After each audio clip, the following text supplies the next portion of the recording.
país.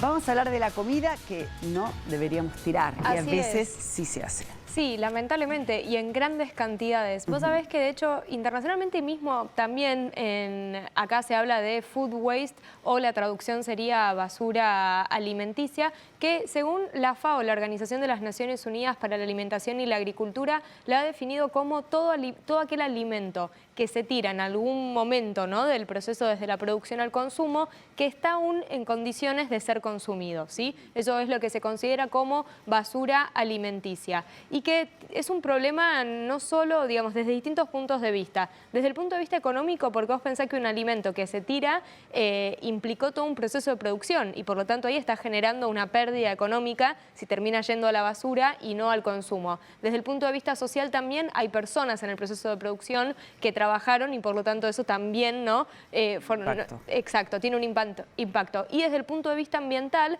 porque vos pensás que la producción de alimentos implica cómo estamos usando, ¿sí?, la tierra, ¿sí?, el mal uso de la tierra que hay en algunas de las prácticas, sobre todo agrícolas, y también porque al generar, digamos, al tener un desperdicio, eso contribuye también en lo que es el uso ineficiente de los recursos a la generación de emisiones contaminantes, con lo cual tenemos ahí un triple impacto negativo, ¿no?, del problema. Pero pensando de manera global, sí. ¿Vos no pensás también que hay un poco de desinformación? Por ejemplo, si los primeros interesados en consumir los alimentos que compramos somos los propios consumidores, con lo cual uno no va a tirar algo si no considera que está en mal estado.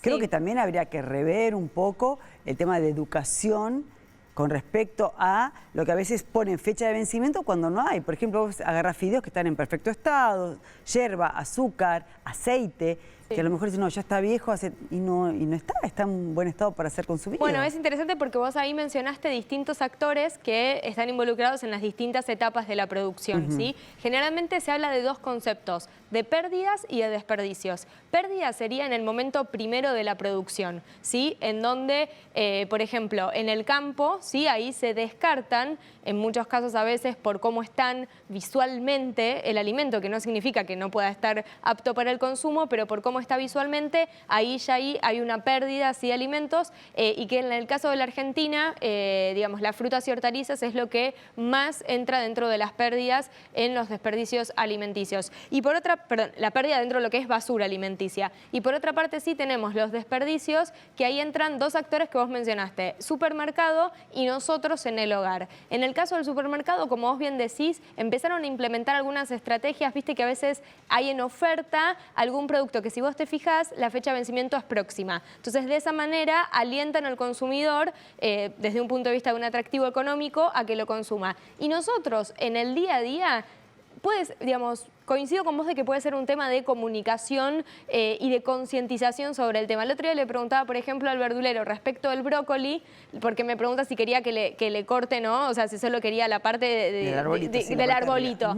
Y yo le digo, no, dame todo. Me dice, porque todo el mundo me pide que lo corte. Cuando lo otro en realidad también lo puedes aprovechar, por ejemplo, para una tarta. Entonces hay ahí también un concepto, ¿no?, ya de elegir una parte del alimento, no aprovecharlo en su totalidad. ¿O cómo lo guardás? Sí. Si yo te compro una radicheta y está divina y la pongo así en la heladera, se va a poner fea. Capaz la envolvés en papel de diario o tenés...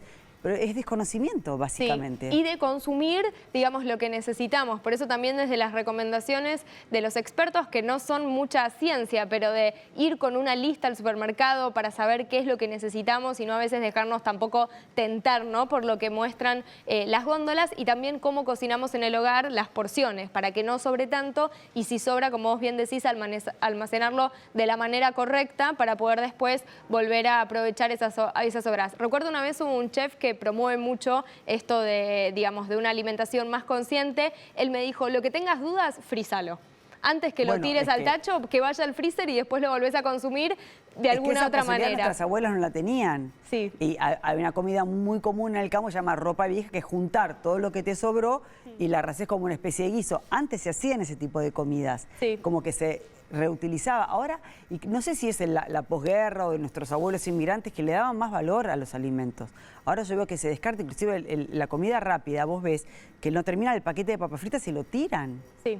Sí, y sobre todo también ahora te diría que está mucho el foco puesto en lo visual, sobre todo lamentablemente con el uso de las redes sociales, ¿no? Digo, cuánto hay eso de la foto, de que el plato parezca lindo para la foto, cuánto realmente de ahí después se consume o no, o fue simplemente para mostrarlo en las redes sociales. Si te parece, tenemos una placa con algunas cifras para entender por qué esto es un problema que nos debería preocupar, quizás como vos decís, un poco más, ¿no? Desde lo que comemos en el día a día, para entender también cuáles son las cifras que se manejan a nivel internacional y acá en la Argentina. En el mundo estamos hablando de que 1/3 de los alimentos que se producen se están desechando, ¿sí? 1/3 de los alimentos que se producen, mientras al mismo tiempo tenemos más de 1.000 millones de personas que están pasando situación de hambre. O sea, ahí digamos, no es paradójico, ¿no? Estar hablando de que estamos tirando alimentos mientras todavía no se puede hablar de hambre cero en general en el mundo. Y esa cantidad de 1/3 de alimentos producidos que se están tirando genera el 8% de las emisiones de gases contaminantes, con lo cual ahí hay que tener en cuenta también el impacto negativo que esto tiene en el ambiente. Y en el caso de la Argentina estamos hablando de 16 millones de toneladas, ¿sí?, de alimentos al año, más o menos sería más de 1 kilo de alimentos por persona por día. Tremendo. Es tremendo. mucho, si te lo pones a pensar. Pero, por ejemplo, vamos a lo llano, ¿no? Si uno va a la pescadería y le pedís al señor, si bueno, me abre el pescado que lo voy a hacer a la parrilla, lo voy a hacer de determinada manera. La cabeza se la tiran. En Brasil, yo viví en Brasil muchos años, la cabeza la hacían sopa y tiene un montón de nutrientes. ¿Y por qué aquí no está implementado eso? O, por ejemplo, los menudos de pollo. Directamente ya ni te preguntan. Se lo quedan ellos y los tiran. ¿Y por qué no hacer los menudos de pollo? Sí, ahí tiene que, me parece que tiene que ir con el tema de concientizar a los distintos actores en las diferentes etapas. Ejemplo, en el caso de las pérdidas, que acá en Argentina se estaba tirando, ¿no? Había mucha pérdida de alimentos, sobre todo en lo que es frutas y hortalizas. También. Lo que se hace, se está haciendo todo un trabajo, ¿no?, de acompañar con mejores prácticas agrícolas, justamente para eso, para evitar, ¿no?, que se esté tirando tantos alimentos desde el momento de la producción. En los supermercados se está trabajando a través de, por ejemplo, esta estrategia que yo te decía de si algo está por vencer, bueno, ponerlo en oferta para tentar más al consumidor. En varios países del mundo sucede. Sí. Porque en realidad a veces el vencimiento no es el real. Es como que dan un margen las empresas, ¿no? ¿Cómo sabemos, cómo diferenciamos cuál es el vencimiento real o el que podemos corrernos 24 horas, 48 horas? Sí, no sé, quizás una abuela te diría cómo lo veo, cómo lo sentís el olor, ¿no? ¿Y la manera de conservarlo o la manera de fraccionar? Por ejemplo, un queso, vos decís, bueno, un queso tiene tal durabilidad, pero si yo lo fracciono, si lo frizo, ¿puedo considerar en volver a usarlo, sacarlo? Sí, por eso es importante ahí lo de la cantidad. Si uno hoy en día, que también está la situación económica, uno quizás le conviene comprar, como vos bien decís, una horma de queso grande, ahí podés dejar en la heladera lo que necesitas para esa semana y después del resto sí, dejarlo en el freezer fraccionado para que te dure el resto del mes. Digo, son tips sencillos y sobre todo acordarse si hay sobras, ¿no? Si me sobra algo hoy a la noche, bueno, recordar para usarlo mañana o pasado de alguna otra manera o para consumirlo de la misma manera. Y algo interesante por el cual también hoy me parecía importante que conversemos sobre esto, vos sabés que acá en Argentina están los bancos de alimentos, como están también en otras partes del mundo, que lo que hacen es, se pusieron a actuar frente a esta problemática como intermediadores, ¿sí?, entre, por un lado, las empresas que tienen el problema de que algunos alimentos, digamos, ya no los pueden poner, por ejemplo, frente a una góndola, y organizaciones sociales que tratan de darle asistencia a personas que no tienen un plato de comida todos los días en la mesa. Y esta semana lo que dieron a conocer es una nueva app, una nueva aplicación móvil para facilitar y hacer más efectivo ese proceso, sobre todo de comunicación entre las empresas y entre las organizaciones sociales. Está disponible primero en Android y dentro de unos meses va a estar disponible para lo que son celulares como los iPhone, pero justamente lo que busca es a través de la tecnología que esa comunicación, incluso a través de un chat, pueda ser más fluida. Recordemos que el año pasado se hizo una modificación en la ley Donal, que fue una modificación muy celebrada, sobre todo por Banco de Alimentos, porque lo que hizo fue quitaba de toda responsabilidad a la empresa por cualquier daños y prejuicios. Yo muchas veces pregunté eso en los restaurantes que iba, digo, ¿qué hacen con toda esta comida que ¿Viste estos restaurantes que es peto corrido, que se Sí. llaman, o que te servís a voluntad y quedan en las bandejas comida a la hora de cerrar? Los empleados no se la pueden llevar, pero es por ley. Yo digo, ¡qué horror!